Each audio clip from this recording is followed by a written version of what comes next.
Hello everyone, myself Leenam Chandrakar from zoology department.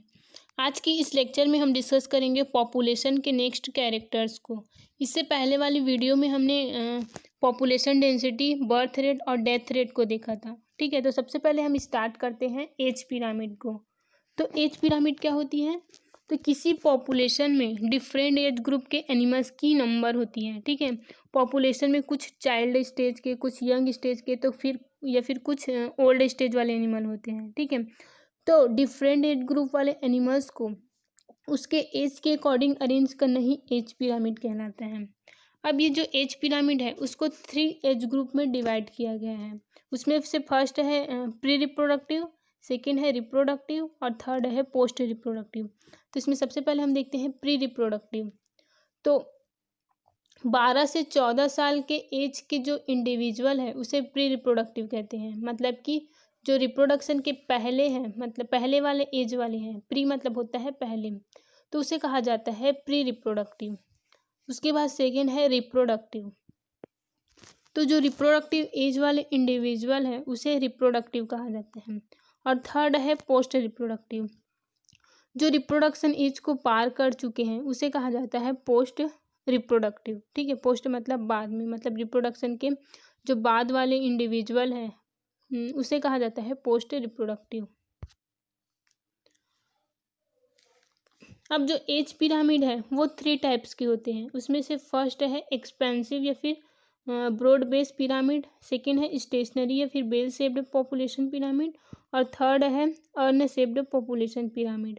तो इसमें सबसे पहले हम देखेंगे ब्रॉड बेस एज पिरामिड। ठीक है, इसको एक्सपांडिंग पिरामिड भी कहा जाता है।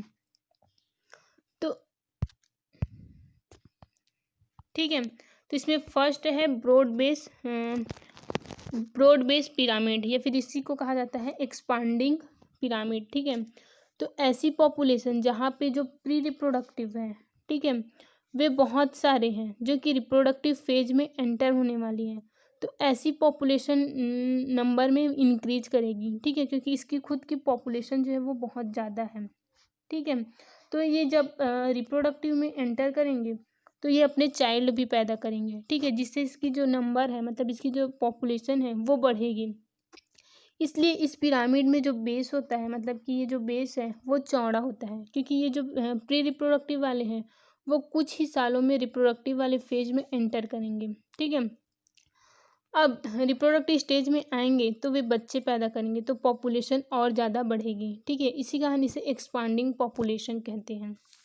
अब इसमें ऊपर जो है वो शार्प होते जाता है। ठीक है, जो ये बताता है कि रिप्रोडक्टिव एज वाले कम हैं और पोस्ट रिप्रोडक्टिव वाले उससे भी कम हैं। ठीक है, तो यहाँ पे जो प्री रिप्रोडक्टिव वाले हैं उसकी संख्या सबसे ज़्यादा होगी। उसके बाद जो रिप्रोडक्टिव वाले हैं उसकी उससे थोड़ा कम होगी, और जो पोस्ट रिप्रोडक्टिव वाले हैं वे सबसे कम होंगे। ठीक है, तो यहाँ पे जो पॉपुलेशन है वो इंक्रीज होगी, क्योंकि यहाँ पे प्री रिप्रोडक्टिव एज वाले जो उसकी संख्या जो है वो ज़्यादा है। ठीक है, उसके बाद है सेकेंड है स्टेबल या फिर स्टेशनरी, इसी को बेल शेप्ड पॉपुलेशन पिरामिड भी कहा जाता है। तो इस प्रकार के जो पॉपुलेशन पिरामिड है उसमें जो प्री रिप्रोडक्टिव वाले हैं और पोस्ट रिप्रोडक्टिव वाले हैं, ये इन दोनों की जो नंबर होती है वो सेम होती हैं, और जो पोस्ट रिप्रोडक्टिव वाले हैं उसकी संख्या बहुत कम होती है। ठीक है, तो ये पॉपुलेशन जो है वो स्टेबल रहेगी। ठीक है, क्योंकि जो प्री रिप्रोडक्टिव और रिप्रोडक्टिव सेम है, तो जब ये रिप्रोडक्टिव स्टेज में जाएंगे, मतलब कि जो प्री रिप्रोडक्टिव वाले हैं वो जब रिप्रोडक्टिव स्टेज में जाएंगे तो पॉपुलेशन सेम ही रहेंगी। ठीक है, इसे बेल शेप्ड पॉपुलेशन पिरामिड भी कहते हैं।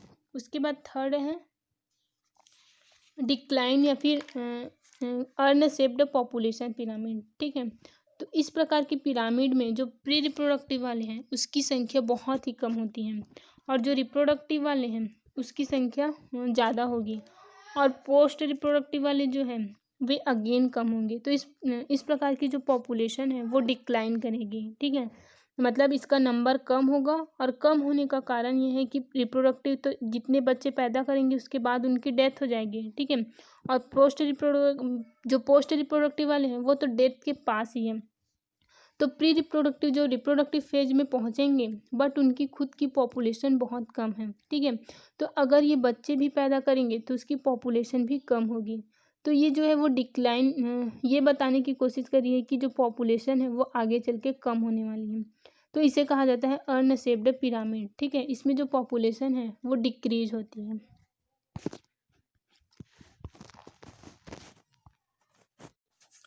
उसके बाद नेक्स्ट कैरेक्टर्स है पॉपुलेशन ग्रोथ या फिर ग्रोथ पैटर्न, ठीक है। तो एनिमल की जो नेचर के आधार पर जो पॉपुलेशन की संख्या है वो प्रति घंटे, प्रतिदिन, प्रति वर्ष बदलती रहती है। कुछ टाइम एनिमल की संख्या अधिक होती है तो कुछ टाइम इनकी नंबर जो है वो बहुत कम हो जाती है। तो पॉपुलेशन के ग्रोथ करने के ढंग को ग्रोथ फॉर्म कहते हैं और इसे ग्राफ के फॉर्म में प्रेजेंट करना ही पॉपुलेशन ग्रोथ कहलाता है, ठीक है। तो इसे ग्राफ के फॉर्म में इसकी स्टडी करते हैं तो टू फॉर्म में ये ग्रोथ कर्व प्राप्त होती है। उसमें से फर्स्ट है जे शेप्ड ग्रोथ कर्व या फिर इसी को एक्सपोनेंशियल कर्व भी कहा जाता है, और सेकेंड है लॉजिस्टिक या फिर एस शेप्ड ग्रोथ कर्व। तो इसमें सबसे पहले हम देखते हैं एक्सपोनेंशियल या फिर जे शेप्ड ग्रोथ कर्व। तो एक्सपोनेंशियल का मतलब होता है बिना रोक टोक के ग्रोथ करना। बिना रोक टोक ग्रोथ कब का मतलब है, ये ग्रोथ तब होती है जब ऑर्गेनिज्म को सबसे ज़्यादा सूटेबल इन्वायरमेंट दिया जाए, ठीक है। सूटेबल इन्वायरमेंट का मतलब जहाँ से उसे रहने में आसानी हो, खाने पीने में हो और रिप्रोड्यूस करने में आसानी हो, ठीक है।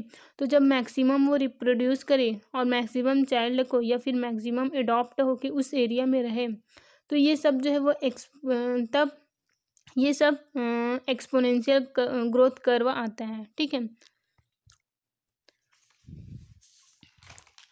तो ये जो है वो ये वाला है एक्सपोनेंशियल कर्व का ग्राफ, ठीक है, या जे शेप्ड कर्व, ठीक है।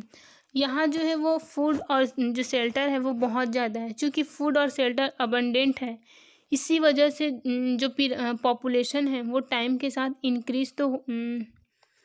इंक्रीज तो हो रही है शुरुआत में, ठीक है। यहाँ पे ये जो पॉपुलेशन है वो शुरुआत में इंक्रीज करेगी, फिर एक लिमिटेड रेट पे और फिर अचानक से इस फेज के बाद बहुत ज़्यादा ये इंक्रीज करेगी, ठीक है। तो ये जो कर्व होता है वो जे शेप्ड का बनता है, इसी कारण इसे कहा जाता है जे शेप्ड ग्रोथ कर्व, ठीक है। जिसमें जो पॉपुलेशन है वो स्टार्टिंग में धीरे धीरे इंक्रीज करेगी, उसके बाद जब उसे एक लिमिटेड रेट पे और अधिक ज़्यादा बढ़ने लगती हैं, ठीक है। उसके बाद सेकंड है लॉजिस्टिक कर्व। तो ये ज़्यादा लॉजिकल है, मतलब कि ज़्यादा प्रैक्टिकल है और नेचर में भी यही होता है। नेचर में जो रिसोर्सेज मतलब रहने का या फिर खाने पीने की चीज़ें जो है वो यहाँ पे लिमिटेड होती हैं, किसी पॉपुलेशन के लिए लिमिटेड होती है और इसी वजह से उनके बीच में कंपटीशन होती है, ठीक है। उसके बाद देखते हैं कि कैरिंग कैपेसिटी क्या है। तो एक पर्टिकुलर कोई इन्वायरमेंट मैक्सिमम ऑफ इंडिविजुअल को सपोर्ट कर सकता है, ठीक है। तो उसके ऊपर अगर कोई एक इंडिविजुअल भी आकर बैठा तो सपोर्ट नहीं कर पाएगा और इन्वायरमेंट में ख़राब चेंजेस आने लगेंगे, ठीक है। जैसे कि फॉर एग्जांपल के लिए एक चेयर की बात करें तो एक चेयर पे मैक्सिमम एक ही बैठ सकता है, ठीक है। तो वो उसकी कैरिंग कैपेसिटी है। अगर सोफे की बात करें तो उसमें मैक्सिमम 3 से 4 ही बैठ पाएंगे, ठीक है। तो उसकी उसकी मैक्सिमम कैरिंग कैपेसिटी है, ठीक है। तो किसी इन्वायरमेंट में मैक्सिमम कितने लोग रह सकते हैं आराम से ग्रोथ करके, ठीक है, आराम से उसे सपोर्ट करा सके, वो उसकी कैरिंग कैपेसिटी है। उसके बाद अगर उस इन्वायरमेंट में किसी भी इंडिविजुअल को ऐड किया जाए तो फिर वो दिक्कत आनी चालू हो जाती है, ठीक है। तो इसे ग्राफ से समझते हैं। तो जे शेप्ड कर्व में फूड और शेल्टर बहुत ज़्यादा है, अनलिमिटेड है, ठीक है। लेकिन जो लॉजिस्टिक कर्व है उसमें लिमिटेड होता है, जो फूड और शेल्टर होता है वो। लॉजिस्टिक कर्व जो है वो सिग्मॉइड शेप का बनता है, मतलब इसे एस शेप्ड कर्व भी बोलते हैं। इस कर्व में 3 फेज होते हैं, एक होता है लॉक फेज, एक होता है लेग फेज और एक होता है स्टेशनरी फेज, ठीक है। तो पहला जो है वो है लॉक फेज जो यहाँ पे बनता है। ठीक है, लॉक का मतलब होता है कि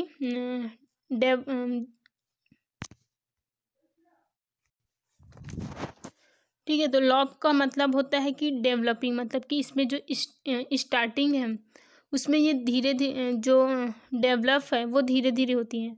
उसके बाद जब वे सेटल हो जाते हैं फिर डेवलपमेंट जो है वो तेज़ी से बढ़ने लगता है। ठीक है, इसे कहा जाता है लॉक फेज। ठीक है, जिसमें बहुत जल्दी से ग्रोथ होता है। अब जैसे जैसे लॉक फेज ख़त्म होता है तो एक फेज आता है जिसे कहा जाता है स्टेशनरी फेज। ठीक है, ये कर्व अब फ्लैट होना स्टार्ट हो जाता है। ठीक है, और इसका जो फ्लैट होने का कारण है अब ग्रोथ नहीं होगी। ठीक है, तो ये जो है वो एस शेप्ड का बनता है जिसमें स्टार्टिंग में जो डेवलपमेंट है वो धीरे धीरे होती है। उसके बाद जब इसे सूटेबल, मतलब कि ये सेटल हो जाता है, इसे सूटेबल फूड एंड शेल्टर मिलते हैं, तब डेवलपमेंट जो है वो बहुत तेज़ी से बढ़ जाती है। और एक फेज ऐसा आता है जब ये स्टेबल हो जाता है, मतलब कि ग्रोथ होना बंद हो जाता है, उसे कहा जाता है स्टेशनरी फेज। ठीक है, उसके बाद ये कैरिंग कैपेसिटी आ जाती है। ठीक है, उसके बाद ये आगे ग्रोथ नहीं करती है।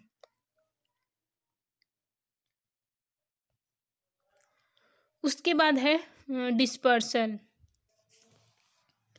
तो पॉपुलेशन के एनिमल का या फिर उसके ऑफस्प्रिंग या फिर सीड स्पोर का एक जगह से दूसरे जगह आना जाना पॉपुलेशन डिस्पर्सल कहलाता है। एनिमल में डिस्पर्सल का मेन फैक्टर है जो उन्हें इफेक्ट करता है, वे है फूड, रिप्रोडक्शन, हैबिटेट, मतलब कि फूड की कमी के कारण वो डिस्पर्सल करता है, या फिर बेहतर हैबिटेट मतलब कि प्लेस ना होने की वजह से डिस्पर्सल करता है। और कोई एनिमल जो है वो रिप्रोडक्शन के लिए भी डिस्पर्सल करता है। तो ये जो है वो 3 टाइप की होती हैं। उसमें से फर्स्ट है इमिग्रेशन। तो किसी एरिया की एक ही स्पीसीज के मेंबर का बाहर से किसी पॉपुलेशन में आना, ठीक है, ये कहलाता है इमिग्रेशन। मतलब किसी दूसरी कंट्री से हमारी कंट्री में आना, जैसे कि कोई फॉरेन कंट्री से इंडिया में आ रहा है तो उसे कहते हैं इमिग्रेशन।